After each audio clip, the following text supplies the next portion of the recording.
fighting off weird raiders or whatever, like, because Fallout New Dawn does it too. Far Cry New Dawn. Did I say Fallout New Dawn? Yeah. It's all the same. I was just thinking it's about that It's all a blur.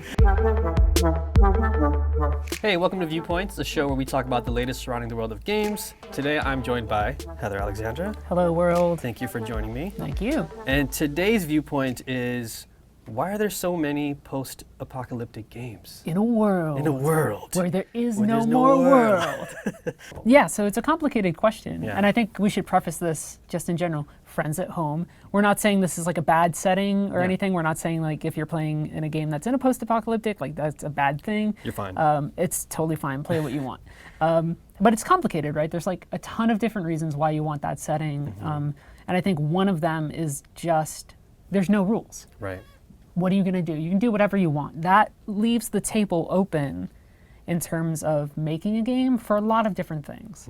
You know, if it's a multiplayer game like Fallout 76, which doesn't live up to the promise of the idea of like you can do whatever, but the idea would be, oh, you could settle this thing, or you could be a raider, or, you know, Rust is a little different because it's not really post-apocalyptic, but it's that same idea of just this space where there's no rules and people need to establish stuff, and then you can fill in that empty space with all sorts of activities. Go do this event where you have to defend this settlement. Go do this thing where you have to steal somebody's whatever. It's a very big blank canvas, I think, which is pretty good if you want to, especially for multiplayer games. Totally. Give people a lot of freedom for what they kind of want to do in a game. Yeah, I think it's also like the perfect formula for restoring and, you know, fixing things, right? So like with the Division 2, it's like the perfect setting for restore civilization. Which is like super complicated in its own way of Right. like, because people are going to roll their eyes, but like part of the fantasy of Fallout and resettling the wasteland is the same thing of like,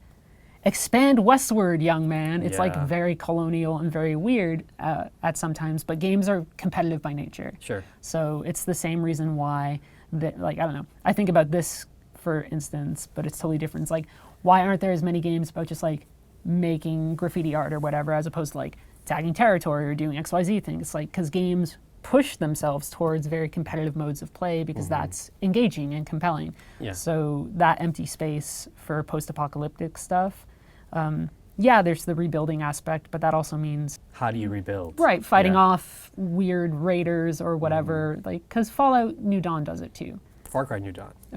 Did I say Fallout New Dawn? Yeah. It's all the same. I was just thinking it's about that all too. a blur. Like it's all. I've played so many games that AAA stuff is just like, the Destiny too. It's like a blender, yeah. Far Cry New Dawn is a really interesting case too, because it's like we got to see in Far Cry 5 the lead up to like the pre-apocalypse, right? Or like the apocalypse just right. as You it is see about the to moment happen. where it happens. Yeah, which is kind Spoilers. of interesting. Spoiler. After the fact. It all goes to shit. Yeah. And then Far Cry New Dawn is interesting because you're revisiting places that you're already familiar with, and you're seeing how people are coping, how they're rebuilding.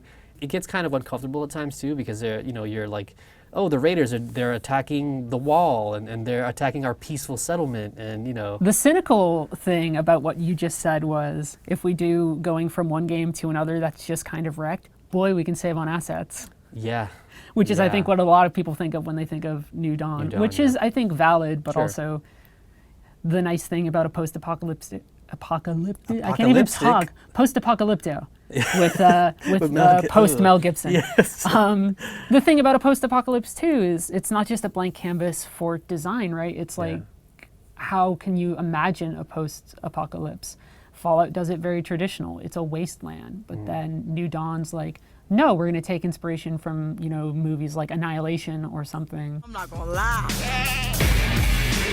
This apocalypse has been too much fun. Thing where we have this freedom to make strange spaces as opposed to, you know, just another city. Although the Division does that, but they're like, it's a city with a twist. It's like, it's winter and there's nothing, or it's summer and there's deer running around. Bonkers. There should not be a deer here, but it's there because it's the post-apocalypse. Yeah. And I mean, like, and on the horizon too, we've got a ton of games that are like The also Horizon Zero Dawn. the Horizon Zero Dawns which of the world, may or may not actually- be a post-apocalypse. Yeah, exactly. I played not as much of that game a as good everybody game. else. It's a It good looks, game. it's fun. We just had Metro Exodus. We have Rage 2 on the horizon. We have Days Gone coming soon. Days Gone. Last of Us Part 2. Gonna fight off Freakers. Freakers? Yeah, that Which, sounds I weird. don't know. Looking back on this moment 10 or 15 years from now, it's going to be hard to kind of think about. But it is sort of like a reflection of kind of what's going on. It's At a least, social like, anxiety It's a thing. social anxiety, totally. So, yeah. like in June last year, Cameron Kunzelman, who used to work for us as our weekend editor,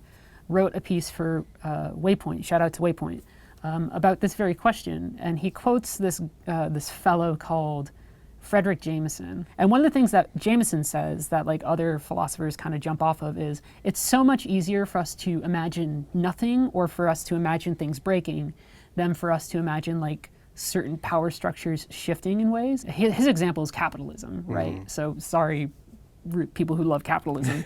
His example is it's so much easier for us to imagine the fall of society than it is for us to imagine like something transforming from late stage capitalism. And I think there's something cynical maybe a little bit about us as people.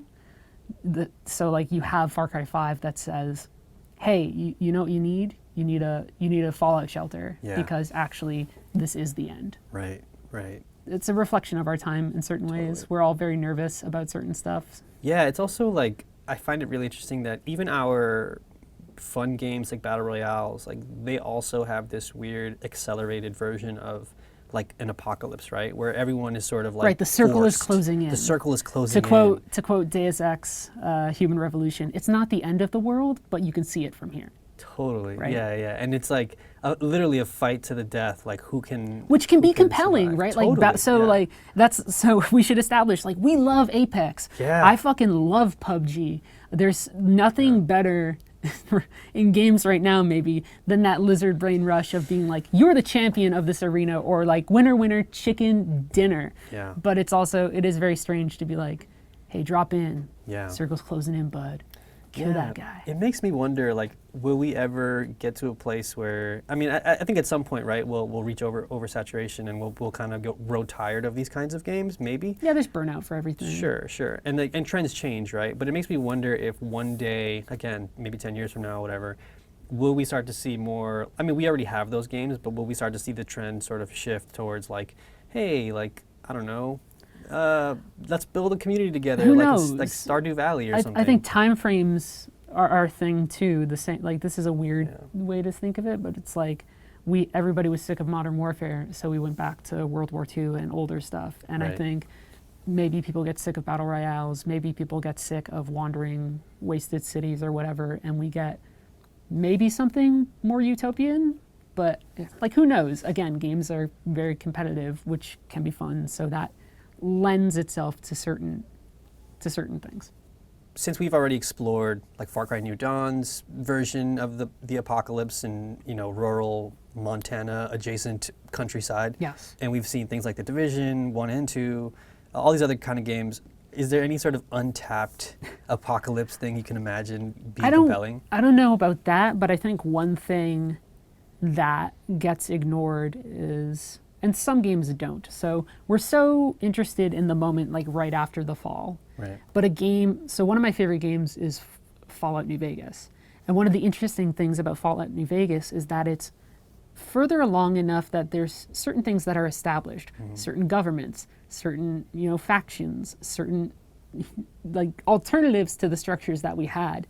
And I think it's way more interesting, for me at least, not to be like, oh, here's like the part where we're all riding, but to get into the point where like, here's where we've reestablished certain systems and it's really complicated. Right. But I also just like RPGs, so I don't know. Yeah, yeah. I mean, one of the things I actually really appreciated about Far Cry New Dawn, at least, was this new notion that we're now tapping into like the children who were born and raised during the apocalypse. That game is about parents. Yeah, it's totally about parenting. It's about and religion children. too a little bit, Yeah, but it's yeah. definitely, it's not really as much about, so like post-apoc again is this space where you can tell a lot of different stories. And in Sure. that case, it's a story about generational stuff. Yeah, so I mean, I'd love to also see more of that. I guess in more post-apocalyptic things are, I mean, you think about nowadays kids who've grown up on, I mean, I say kids, but they're like literally like 18-year-old kids running around who don't know about like life before the internet. I would love to explore that more, just sort of like that.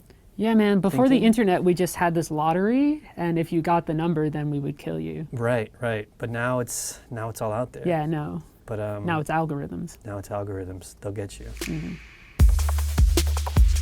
Let us know what you think about all these post-apocalyptic games down in the comments below. And check out more episodes of Viewpoints right here.